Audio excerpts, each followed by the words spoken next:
Hello बच्चा लोग, क्या हाल चाल, कैसे हैं आप सब।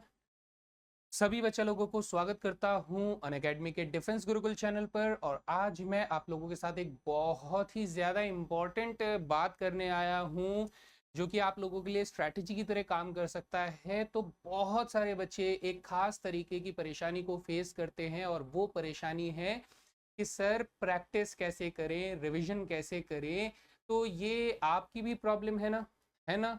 अगर आपकी प्रॉब्लम है तो आपके लिए तो ये वीडियो है ही। यदि आपके किसी जानकार के लिए ये प्रॉब्लम है तो ज़रूर उनको शेयर करें और बताएं कि ऐसे टिप्स की मदद से आप मैथमेटिक्स को बहुत अच्छे से एफिशिएंटली रिवाइज कर सकते हैं। और प्रैक्टिस करने का सही तरीका मैं आपको बताऊंगा आज के सेशन में। मैं बहुत छोटा रखने वाला हूं ताकि ज़्यादा से ज़्यादा आप लोगों को इन्फॉर्मेशन मिल सके और समय कम से कम जाए, ठीक है। तो ये बहुत इंपॉर्टेंट सेशन रहेगा आपके लिए, लाइफ चेंजिंग मोमेंट हो सकता है अगर आप ये सारे टिप्स को फॉलो करते हैं। तो चलिए बिना किसी देरी के शुरू करते हैं। एनडीए 2 2024 के लिए ये मैं बात करने वाला हूं कि अभी जो बच्चे फोकस कर रहे हैं एनडीए 2 2024 के लिए, तो आने वाले ये 2-2.5 महीने जो बचे हुए हैं, इसमें आप लोग कैसे मैथमेटिक्स को रिवाइज करें, प्रैक्टिस करें अगर आपने पढ़ लिया है तो।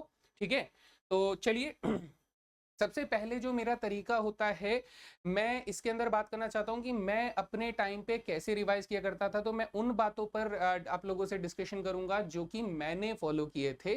तो एक एक्सपर्ट के रास्ते को फॉलो करना, वैसे तो कहा जाता है कि आप अपने रास्ते बनाएं ताकि अपने रास्ते पर बनने वाला जो इंसान है वो बहुत ज्यादा सक्सेसफुल साबित होता है। लेकिन अगर आपको दिक्कत आ रही है तो आप किसी के बनाए हुए रास्ते पर भी चल सकते हैं। तो मैं आज आप लोगों को शेयर करूंगा ऐसे कुछ टिप्स जो कि मैंने अपने रास्ते बनाते हुए फॉलो किए थे, ताकि मैं एग्जामिनेशन में बहुत अच्छा परफॉर्म कर सकूं, या फिर मैं क्वेश्चंस को कैसे इस तरीके से प्रैक्टिस कर सकूं ताकि मुझे वो एफिशिएंटली याद रहे और मैं उनके मेथड्स को अच्छे से समझ पाऊं। तो आइए, सबसे पहला तरीका ये होता है कि हमेशा अपने साथ थ्योरी के नोट्स को लेकर बैठिए जब भी सवाल सॉल्व करें। क्यों?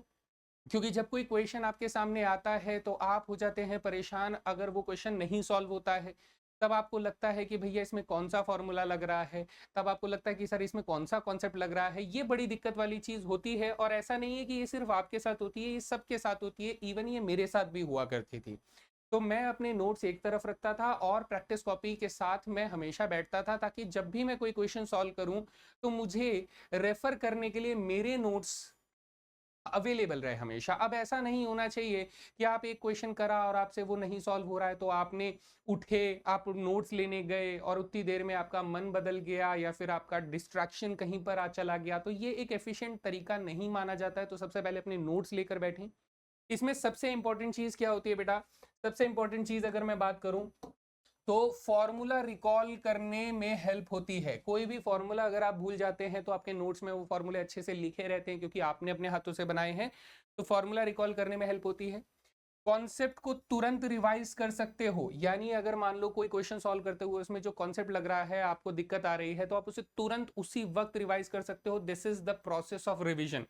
प्रैक्टिस तो आप कर ही रहे हो, लेकिन प्रैक्टिस के साथ साथ आपका रिवीजन भी हो जाता है। तो मुझे नहीं लगता है कि आपको बार बार रिवाइज करने की जरूरत होती है। When ever do your problems, तो जब भी प्रॉब्लम्स को आप सॉल्व कर रहे हो, आपको जो भी दिक्कत आ रही है, तुरंत उसी वक्त, उसी समय, उसी क्षण अपने कॉन्सेप्ट को वापस से रिवाइज कर लें थ्योरी नोट्स को लेकर। और जो आपको थ्योरी नोट्स के अंदर एग्जाम्पल के जो प्रॉब्लम्स दिए जाते हैं, जैसे मान लीजिए आप मेरे साथ ही पढ़ते हैं, तो मेरे साथ पढ़ते हुए मैं कोई भी कॉन्सेप्ट जब पढ़ाता हूं तो मैं आपको एक एग्जाम्पल देता हूं रेफरेंस में कि भैया ये क्वेश्चन ऐसे सेट होता है, इस तरीके से ऐसे सेट होता है, इसके पीछे का कॉन्सेप्ट ये लग रहा है। तो वो आपके कॉन्सेप्ट को बिल्ड करने में बहुत ज्यादा हेल्प करता है। तो लाइफ में आप किसी भी टीचर से पढ़िए बेटा, उन वो हमेशा एक एग्जाम्पल के बेसिस पे आपको पढ़ाते हैं। तो वो एग्जाम्पल जो है वो आपके कॉन्सेप्ट को समझने के लिए बहुत ज्यादा हेल्पफुल होता है। तो पहला पॉइंट क्लियर है, नोट्स हमेशा साथ लेकर बैठें। नोट्स ऐसे होने चाहिए जिसमें कॉन्सेप्ट के साथ साथ सभी फॉर्मूले अच्छे से लिखे हुए हों, और आप लोगों को उसे पढ़ने में काफी आसानी होनी चाहिए, राइट। चलिए, दूसरी बात अगर मैं करूं तो मुश्किल सवाल को 20 बार करना पड़े 20 बार करो। वैसे तो मैं लिखना चाहता था 50 बार करना पड़े 50 बार करो, लेकिन क्या होता है ना, वो थोड़ा बच्चों को डिमोटिवेटिंग सा फील होने लग जाता है कि सर हमसे 50 बार सॉल्व करना पड़ेगा, क्या आप हमसे 50 बार सॉल्व करवाओगे? नहीं बेटा, मेरे कहने का मतलब आप समझ रहे हो। मेरी जो भावनाएं हैं वो अगर आप तक पहुंच जाती है तो बहुत अच्छी बात है। मैं ये कहता हूं कि कुछ बच्चों का एक गलत स्ट्रैटेजी है, इसको ध्यान से सुनिएगा, ये आपके काम की चीज है। कि बच्चा एक बार कोई मुश्किल क्वेश्चन करता है और उससे वो ना सॉल्यूशन देखकर वो सॉल्व कर देता है, आहा सॉल्व हो गया, फिर वो उसको छोड़कर अगले सवाल पर चला जाता है। और उसके साथ पता है फिर क्या होता है, फिर वो 2 दिन बाद जब वो दोबारा उस क्वेश्चन को सामने लेकर आता है तो फिर वो भूल जाता है, अरे ये क्वेश्चन कैसे सॉल्व होना था, इसमें कौन सा फॉर्मूला लगना था। तो ये चीज क्या आपको नहीं लगती है कि बार बार आपका समय बर्बाद हो रहा है? एग्जैक्टली तो आपको समय कैसे सेव करना है? मैंने कहा कि बेटा जब आपने पहली बार कोई डिफिकल्ट क्वेश्चन देखा तो उस डिफिकल्ट क्वेश्चन को उसी वक्त खत्म करना था ना। उसी वक्त कैसे खत्म करें सर जी? मान लो वो डिफिकल्ट क्वेश्चन आया, पहली बार में आपने उसको सॉल्यूशन देखकर सॉल्व किया, दूसरी बार में भी आपको सॉल्यूशन देखकर ही सॉल्व करना पड़ा, तीसरी बार में आपने आधा सॉल्यूशन खुद कर लिया लेकिन आधा सॉल्यूशन देखकर सॉल्व करना पड़ा, चौथी बार में आपको लगा अरे ऐसा हो रहा है, पांचवें सवाल पांचवी बार जब आप अटेम्प्ट करोगे तो आपको धीरे धीरे 90% 95% तक खुद सॉल्व करना शुरू कर दोगे। Now it varies for person to person कि अब कुछ बच्चे की ग्रास्पिंग पावर बहुत अच्छी होती है तो हो सकता है वो 3-4 बार में ही अपने आप को 100% उस कॉन्सेप्ट को बिल्ड कर ले और उस क्वेश्चन को बिल्कुल अच्छे से रिवाइज कर ले। कुछ बच्चे की ग्रास्पिंग पावर थोड़ी कम होती है, स्लो होती है, तो वो 10 बार में करना पड़े, कुछ को 20 बार में करना पड़े। लेकिन मेरा पॉइंट आप लोग बहुत अच्छे से समझिए। मैं चाहता हूं कि आप लोग जो भी डिफिकल्ट क्वेश्चन आए, जो भी डिफिकल्ट या ट्रिकी क्वेश्चन आए, उस क्वेश्चन को, उस कॉन्सेप्ट को तुरंत उसी वक्त खत्म करके आगे चलिए। और आप इफेक्टिवली देखिएगा बेटा, जब आप ऐसा करोगे तो अगली दूसरी बार जब दूसरे दिन या तीसरे दिन जब आप दोबारा उस क्वेश्चन को करोगे तो इस बार 100% की प्रैक्टिस आप करके गए थे, 90% तक सोल्यूशन आपको हो जाएगा और आपके मन में कॉन्फिडेंस आएगा, अरे वाह मैं 90% तक पहुंच गया, इसका मतलब अब मेरे को सिर्फ 1-2 बार और रिवाइज करने की जरूरी है। तो ये जो बार बार रिवीजन वाला होता है ना, जो बार बार बच्चे बोलते हैं सर जी मैं रिवाइज करता हूं लेकिन 7 दिन बाद 8 दिन बाद फिर भूल जाता हूं, फिर मैं उसके बाद दोबारा रिवाइज करता हूं, फिर 7 दिन बाद 8 दिन बाद रिवाइज करना पड़ता है, भूल जाता हूं। तो ये प्रॉब्लम यहां है कि आप उसे पहली बार में ही पूरा खत्म नहीं कर रहे हो। जब वो पहली बार आपके सामने आया तो उसी वक्त उसे खत्म करो, पूरा करो, पूरी तरीके से उसको रिवाइज कर लो, अच्छे से प्रैक्टिस कर लो। अगर 20 बार करना पड़े 20 बार करो। मेरा कहने का मतलब ये है। इसमें की पॉइंट्स क्या होता है कि जब आप मल्टीपल टाइम्स किसी क्वेश्चन को प्रैक्टिस करते हो, बार बार उसे सॉल्व करते हो, तो आपको सारे स्टेप्स क्लियर हो जाते हैं, सारे एक एक स्टेप। मैं ये कहता हूं मैथमेटिक्स का एक बहुत ही सिंपल सा लॉजिक है, एक राज है जो शायद हर कोई नहीं बताता है। वो ये कि जब आप कोई क्वेश्चन सॉल्व करते हो, अगर आपको हर एक स्टेप का मतलब नहीं समझ में आता है तो आपको वो क्वेश्चन नहीं समझ में आता है। क्योंकि mathematics is all about 100% truth. Truth का मतलब ये कि आपको पता है कि इसके बाद ये चीज आनी है तो आपने सही किया है। अगर आपको पता ही नहीं है तो आप तो रट्टा मार रहे हो। अब ये कोई रट्टा मारने वाली चीज थोड़ी ना है बाबू कि इसके बाद ये आ जाएगा तो ये रट्टा मार लेते हैं, नहीं। ये आपको समझ में आना चाहिए क्योंकि हम लोग मैथमेटिक्स में हर एक स्टेटमेंट को वैलिडिटी के साथ लिखते हैं कि भाई ऐसा होता है इसलिए हम लोग लिख रहे हैं। तो स्टेप्स क्लियर नहीं है तो आपको प्रैक्टिस भी नहीं हुई इसका मतलब। तो सबसे पहले सारे स्टेप्स उसी वक्त क्लियर करो, ठीक है। बार बार रिवाइज करने से राहत मिलेगी। अगर आप पहली बार में 10 बार कर लेते हो सकता है थोड़ा समय जाएगा, लेकिन बेटा लॉन्ग रन में आपको वो क्वेश्चन बहुत ज्यादा फायदा देगा क्योंकि आपने उसे उसी वक्त, हो सकता है आपने उस क्वेश्चन को प्रैक्टिस करने में आधा घंटा लगाया हो, लेकिन 10 दिन बाद जब आप उस क्वेश्चन को भूल जाते हो उस डीमोटिवेटिंग फैक्टर से तो आप बच जाओगे ना। अगली 10 दिन बाद जब वो क्वेश्चन आएगा, अरे ये तो मैंने 10 बार किया था, इसे तो मैं यूं सॉल्व करूंगा, तो वो कॉन्फिडेंस कहां से लाओगे भाई? मार्केट में खरीदने में थोड़ी ना मिलेगा। आप बैच खरीद लोगे, आप डीपीपी खरीद लोगे, आप टेस्ट पेपर खरीद लोगे, लेकिन वो कॉन्फिडेंस कहां से खरीद के लाओगे? तो वो कॉन्फिडेंस अपने अंदर डेवलप करना है, जो मैं आप लोगों को बता रहा हूं कि आपको ऐसे करके डेवलप किया जा सकता है, राइट। चलिए आगे चलते हैं। अब यहां पर मुश्किल लगने वाले सवालों को हमेशा मार्क करके चलो। इसका क्या फायदा है सर जी? मैं हमेशा कहता हूं कि बच्चा ना एक खास तरीके के प्रॉब्लम से फिर से फेस करता है। वो ये कहता है कि सर मैंने मान लीजिए स्ट्रेट लाइंस के एक किताब में से 50 सवाल लगाए सर, लेकिन जब मैं रिवाइज करने बैठूं तो क्या मैं वापस से पूरी एक्सरसाइज लगाऊं? अरे नहीं भाई, यही तो आपने गलत किया। क्यों? आपके पास समय लिमिटेड है। अगर आप उस लिमिटेड रिसोर्स का सही इस्तेमाल नहीं करोगे तो क्या आपको लगता है कि आप टारगेट जो करना चाहते हो वो अचीव कर पाओगे? नहीं। तो आपको क्या करना है, मैं इस बात को लिख लीजिए बेटा कि अखिल सर ने ये रिकमेंडेशन दी है, सबको सजेशन दिया है, इसे फॉलो करना है। आपको तो ध्यान से फॉलो करना है, ठीक है। या फिर आपके किसी परिवारजन में अगर कोई ऐसे प्रिपरेशन कर रहा है तो उनको जरूर बताइएगा इस बारे में कि अखिल सर ने ऐसे ऐसे करने को कहा है।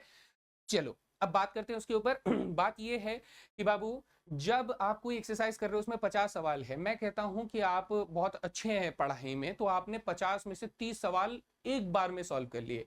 अगर कोई बच्चा थोड़ा मॉडरेट लेवल पे है तो वो 20 सवाल एक बार में सॉल्व कर लेता है, उसे 30 सवालों में दिक्कत आती है, 20 सवालों में दिक्कत आती है, 10 सवालों में दिक्कत आती है।